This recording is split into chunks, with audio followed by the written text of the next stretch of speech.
अस्सलाम viewers and welcome to my channel psychology in easy way. आज का हमारा जो टॉपिक है वो है Maslow need theory. Maslow need theory psychology की मोस्ट इंपॉर्टेंट थ्योरी है। अब मैस्लो थ्योरी ऑफ नीड्स जो है, इसको मैस्लो हायरार्की ऑफ नीड्स भी कहा जाता है। ये किसने दी थी? अब्राहम मैस्लो ने दी थी 1943 में। और इस थ्योरी ये थ्योरी है ह्यूमन मोटिवेशन पे, कि it explain human motivation is based on the hierarchy of needs. के इंसान की जो मोटिवेशन होती है कुछ भी करने के लिए, वो उसकी नीड्स पे बेस करती है, उसकी नीड्स के अकॉर्डिंग होती है उसकी motivation. Maslow believed that a person must satisfy lower level needs before moving to higher level needs. Maslow ने हायरार्की दी थी, एक चेन ऑफ नीड्स दी थी कि इंसान की नीड्स जो होती हैं उनकी वो ये सारी एक चेन की फॉर्म में आती हैं। और इंसान पहले अपनी लोअर लेवल नीड्स पे फोकस करता है और आहिस्ता आहिस्ता वो ऊपर मूव करता है।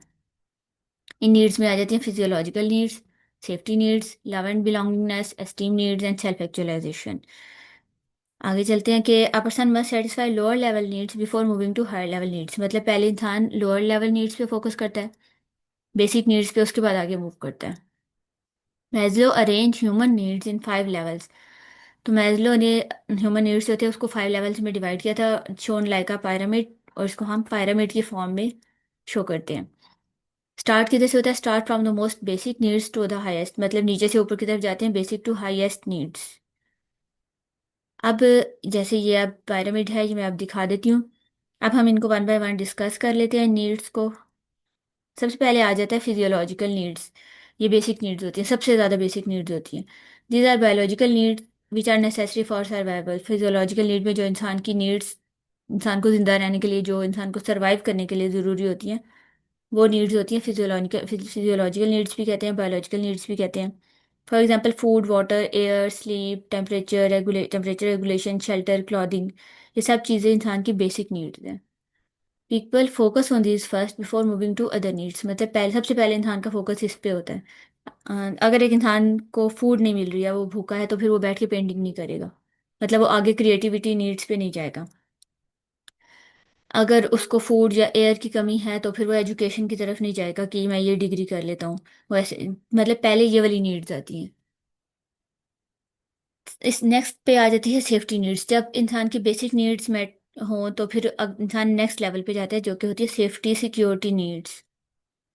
Example safety from harm, financial security, health, job security, protection from danger. ये सारी आ जाती हैं कि हर हार्म से सिक्योरिटी, जॉब सिक्योरिटी भी आ जाती है, फाइनेंशियल सिक्योरिटी आ जाती है, इंसान की हेल्थ सेफ्टी आ जाती है कि इंसान सेफ फील करे, सिक्योर फील करे।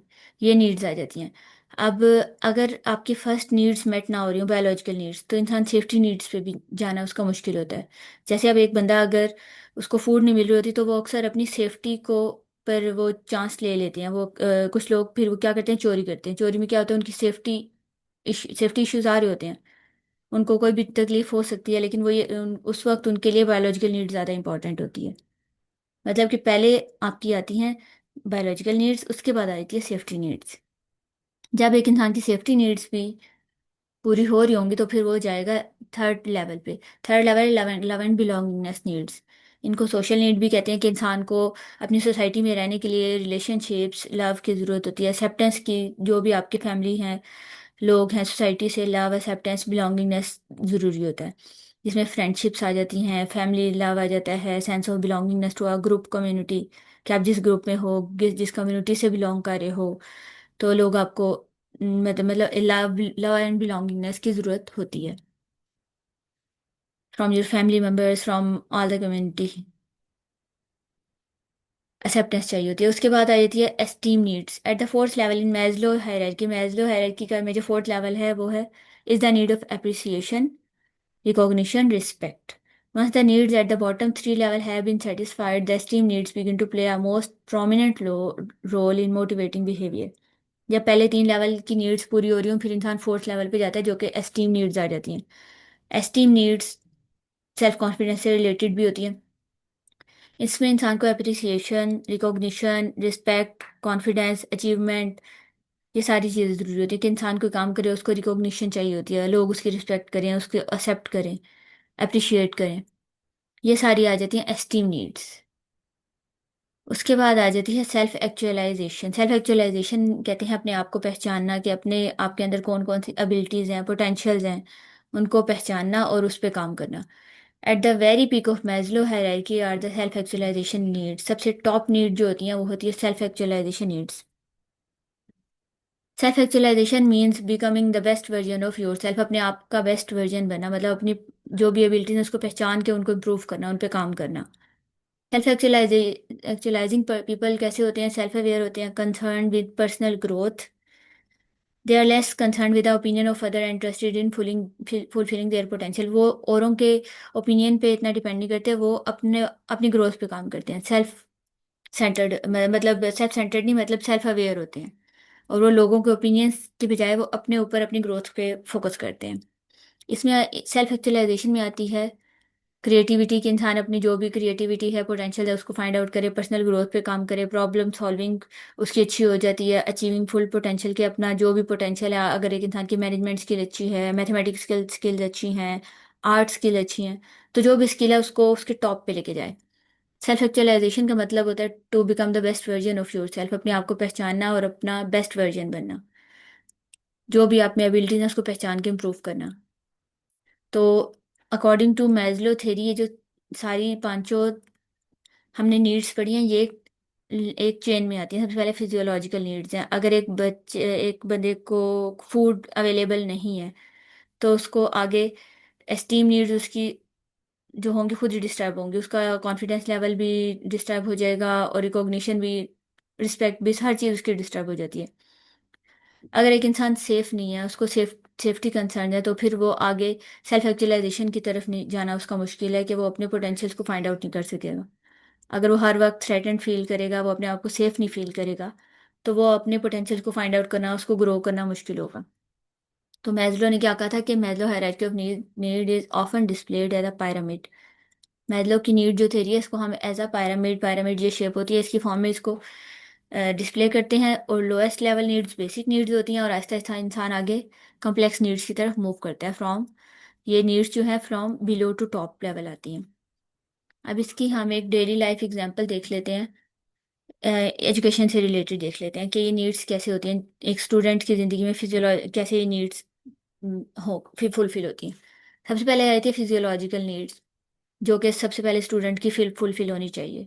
School that provide lunch time, comfortable classroom, maintaining temperature, ensure that students basic needs are met. Physiological need में food, water, air, temperature regulation, ये सारी चीज़ें हैं। तो स्कूल में क्या होना चाहिए कि कंफर्टेबल के प्रॉपर लंच टाइम होने चाहिए, टेम्परेचर मेंटेन हो, बहुत हद से ज़्यादा गर्मी या सर्दी ना हो।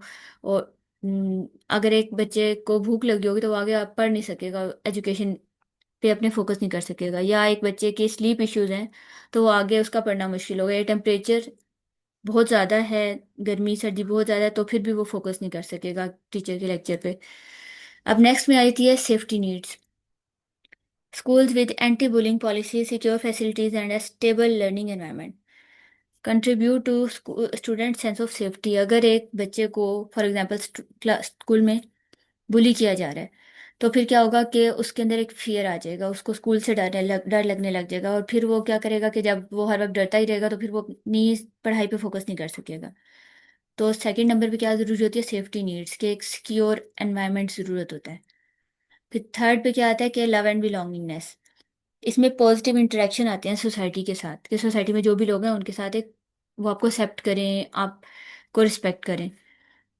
जैसे फॉर एग्जांपल एक स्कूल के हिसाब से हम देखें, teachers fostering positive relationship with student, cooperative classroom environment, peers and friends help student feel connected. कि अगर एक स्टूडेंट है उसकी टीचर का एक कोऑपरेटिव एटीट्यूड है, उसका अपने फ्रेंड्स के साथ, पीयर्स के साथ अच्छा रिलेशनशिप है, तो फिर क्या होगा कि वो इम्प्रूव करेगा आगे।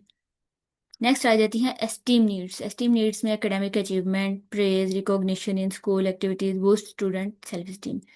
कि अगर एक स्टूडेंट है उसकी वो एकेडमिक में अच्छा है, या उसको रिकॉग्नाइज किया जाए, उसकी तारीफ की जाए, तो क्या होगा? उसकी सेल्फ एस्टीम, उसका सेल्फ कॉन्फिडेंस बूस्ट अप हो जाएगा, इंप्रूव हो जाएगा। और लास्ट में क्या होगा कि जब एक स्टूडेंट की सारी ये बेसिक नीड्स पूरी हो रही हैं, सारी नीड्स पूरी हो रही हैं, पहले वाली लोअर लेवल नीड्स, तो वो जाएगा सेल्फ एक्चुअलाइजेशन की तरफ। School offering opportunities for creativity, critical thinking and exploration of individual interest support student in realizing their potential. और स्टूडेंट्स क्या करेंगे कि अपने पोटेंशियल एबिलिटीज को पहचानेंगे। जैसे हर बंदे का अपना पोटेंशियल होता है, कोई स्टूडेंट पेंटिंग अच्छी करता है, किसी की राइटिंग स्किल्स अच्छी होती हैं, कोई स्पोर्ट्स में अच्छा होता है, कोई मैनेजमेंट में अच्छा होता है। तो अगर एक बच्चा, उसकी फिजियोलॉजिकल नीड्स पूरी हो रही हैं और वो सेफ भी फील कर रहा है स्कूल में, टीचर एक लव एंड बिलोंगिंगनेस भी है, मतलब टीचर्स के साथ, फ्रेंड्स के साथ एक कोऑपरेटिव अच्छा रिलेशनशिप है, एस्टीम नीड भी है, वो कोई अच्छा काम करता है उसको अप्रिशिएट किया जाता है, तो वो जाएगा सेल्फ एक्चुअलाइजेशन की तरफ। वो अपनी हिडन टैलेंट्स को पहचानेगा कि मेरे में अच्छा ये टैलेंट है, और फिर उस पर वो वर्क करेगा। इसको कहते हैं सेल्फ एक्चुअलाइजेशन लेवल। ये टॉप लेवल होता है कि सबसे हाई हाई नीड्स ये होती हैं। अगर कोई इंसान नीचे वाले किसी लेवल में ही फंसा रहे तो फिर वो आगे मूव ऑन करना उसका मुश्किल होता है। तो ये थी मैस्लो की थ्योरी ऑफ नीड्स। उम्मीद है अच्छी लगी होगी वीडियो। कोई बात नहीं समझ आई हो तो आप कमेंट बॉक्स में पूछ सकते हैं। अगर चैनल पे नए हैं तो लाइक और सब्सक्राइब करना मत भूलिएगा। अगली वीडियो तक के लिए अल्लाह हाफिज़।